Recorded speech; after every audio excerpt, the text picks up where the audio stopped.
இந்த மாதம் இறுதியில் நடைபெறவிருக்க இலங்கைக்கு எதிரான T20 மற்றும் ஒருநாள் தொடரில் இருந்து இந்திய அணியின் சீனியர் வீரர்களுக்கு ஓய்வு கொடுக்கப்பட்டிருக்கு. ஒருநாள் தொடரில் ரோஹித், விராட் கோலி, பும்ரா உள்ளிட்ட வீரர்கள் விளையாட மாட்டாங்கன்னு தகவல் வெளியாக இருக்க நிலையில இந்த தொடரில் இந்திய அணியின் கேப்டனா KL ராகுல் செயல்படுறது உறுதியாக இருக்கு. இலங்கைக்கு எதிரான T20 தொடருக்கு கேப்டனா செயல்பட இருக்காரு ஹார்திக் பாண்டியா.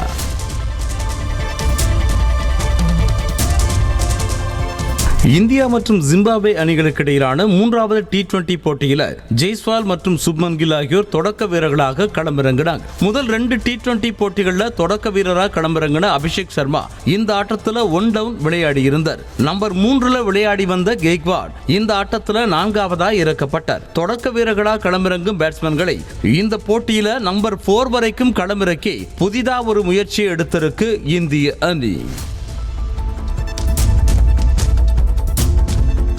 இந்திய அணியின் தலைமை பயிற்சியாளராக கௌதம் கம்பீரை BCCI நியமிச்சிருக்க நிலையில துணை பயிற்சியாளராக அபிஷேக் நாயரை நியமிக்க BCCI திட்டமிட்டிருப்பதா தகவல் வெளியாக இருக்கு.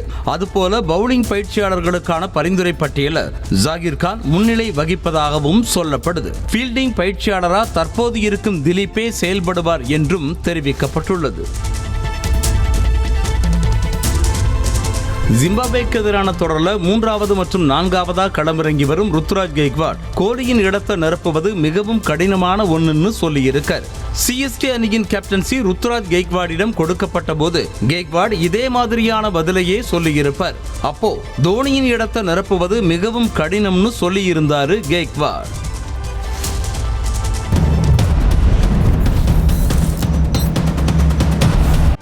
செய்திகளை உடனுக்குடனும் துல்லியமாகவும் தெரிந்து கொள்ள சப்ஸ்கிரைப் பண்ணுங்க.